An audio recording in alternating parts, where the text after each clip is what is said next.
So today we're going to begin our unit on DNA and genetics. And we're going to focus on DNA structure, the shape of DNA, and replication in this first unit. One thing that we want to first write down is a couple little reminders for ourselves. You should remember that DNA is a nucleic acid, okay, and one of our 4 macromolecules. It is a nucleic acid, a type of nucleic acid.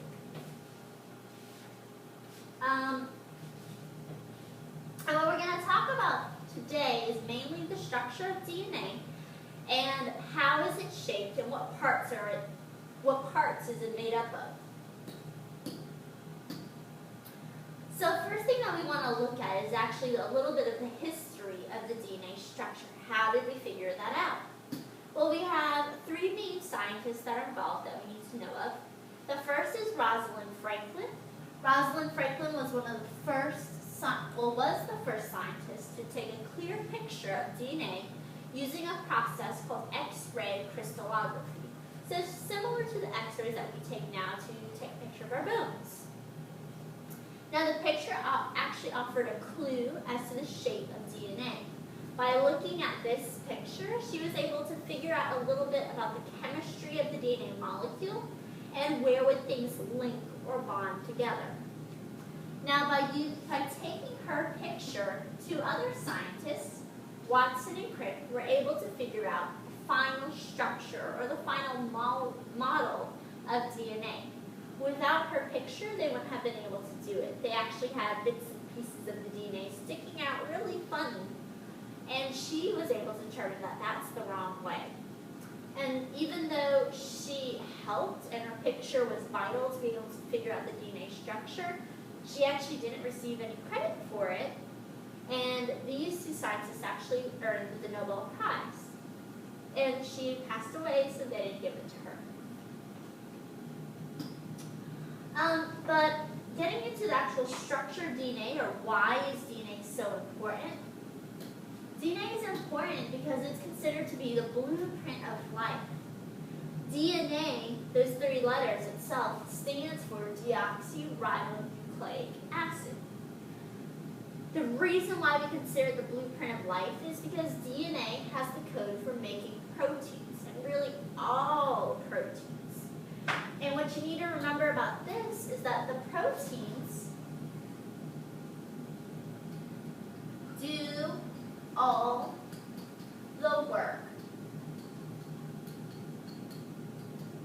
in the cell. So if we tell the workers what to do, then we're telling the cell what to do. And if we tell the cell what to do, we're telling the organism what to do. An example of this is that in your DNA, you'll have a gene that codes for your eye color. Okay? That gene will be copied. Your proteins will make the actual pigments, the color itself. And then you'll actually produce that trait for your eye color. So your trait, for example, mine would be really dark brown, is the trait for my eyes. And I got that code from my DNA. But between actually having my eye color and the code, some proteins called pigments had to be made to produce that. They're doing the work of making my eye color. Okay?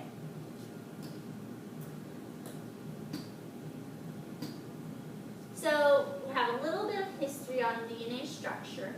We know why DNA is important because it controls all this information for our cells.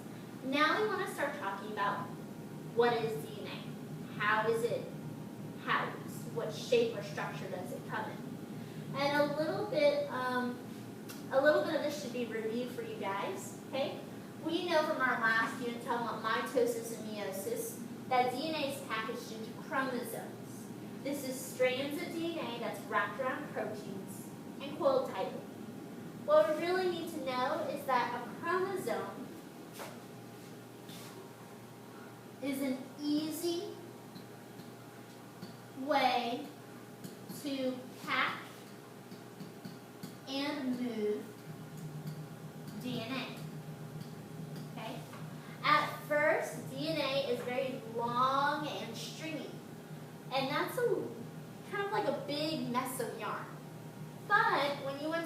move that around, if you coil it up into a little spool, it's going to be easier to move and carry around. And that's what we're doing when we are coiling or wrapping up DNA as a chromosome. Now, chromosomes, or DNA in general, can be found in the nucleus of eukaryotic cell. Remember that EU means true, kary means nucleus, so the true nucleus. And then in our prokaryotic cells, they don't have a nucleus. This means before the nucleus. Pro means before. And so we have chromosomes, or DNA, just free floating in the cytoplasm. Some structures you want to keep in mind for when we're talking about DNA and chromosomes. Remember, a chromosome is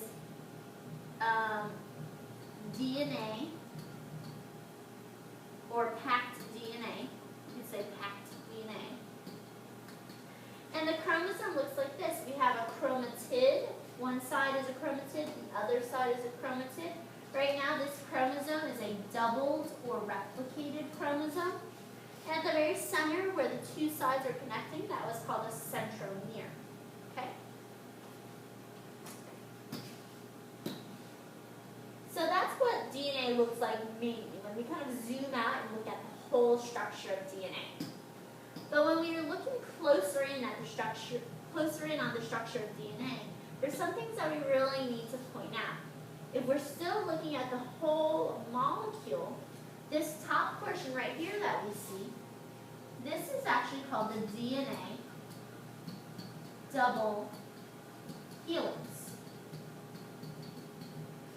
A double helix is just a twisted up ladder.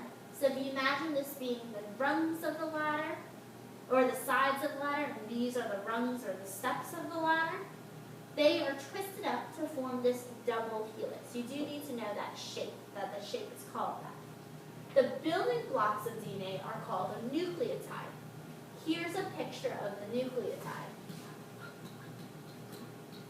We will have to also be able to identify the nucleotide and the three parts that it's made up of. Looking in this bottom picture, you see the nucleotide here as well. You have the phosphate orange circle here. In this picture, you see a little phosphate group in this corner. Your deoxyribose sugar is this pentagon, and you see the pentagons in red in my picture. Then you have this nitrogen base, and if you notice in the picture, these bases look a little different from each other, because there's actually more than one type. I want you to put a box around the first nucleotide on the left side of the DNA ladder. So DNA can be called more than one thing, or at least the shape of it can be called more than one thing. It's called a double helix when it looks like it's twisted up, but it's called a ladder when it's flattened out, and I spelled that very wrong. L-D-E-R, ladder, okay? And this, when we're putting a box around, a phosphate, that little P, the sugar deoxyribose, and the base, this yellow shape, is a nucleotide. So make sure you also label that as a nucleotide. And the word is also spelled right up here for you.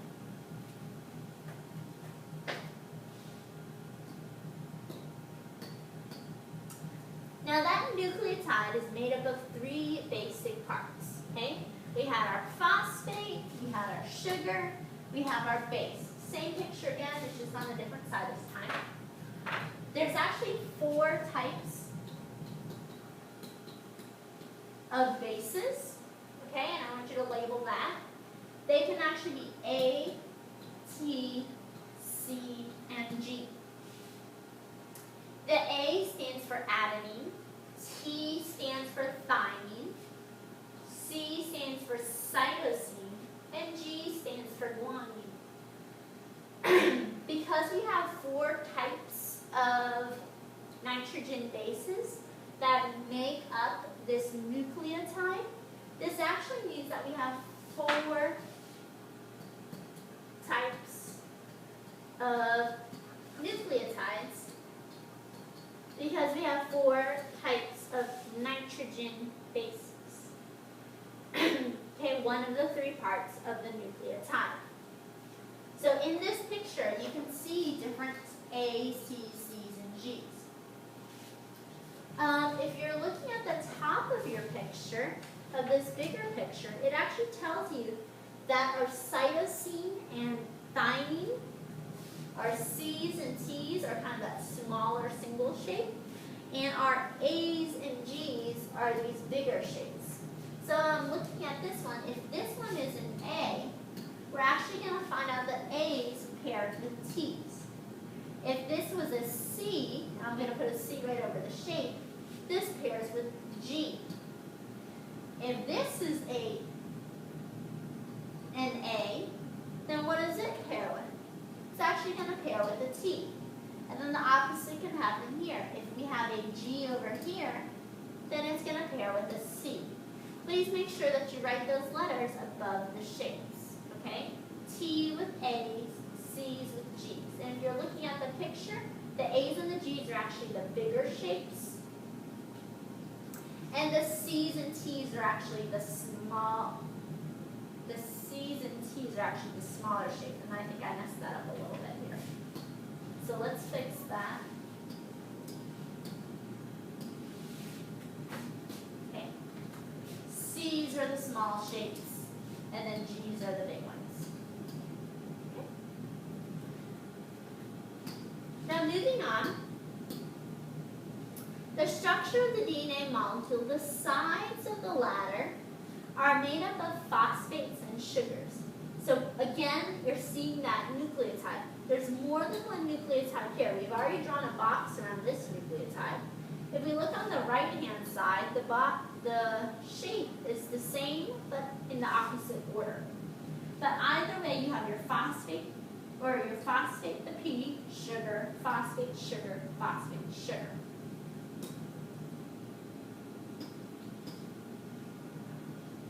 The last thing that we need to know is that complementary base pairing that I showed you in that first picture that you had, that C and G always pair up, and A's and T's always pair up. It doesn't matter which one comes first, they're always going to pair up the same way. A is always going to pair with T, C is always going to pair with G.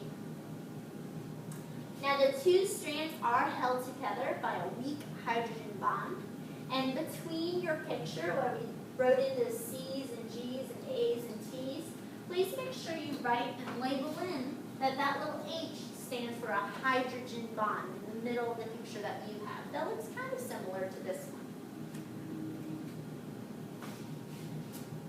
And really the two strands, knowing that they're held together by this weak bond, is all that we really need to know right now. Later on we'll talk about DNA replication, and we'll talk about why is it so important that this bond is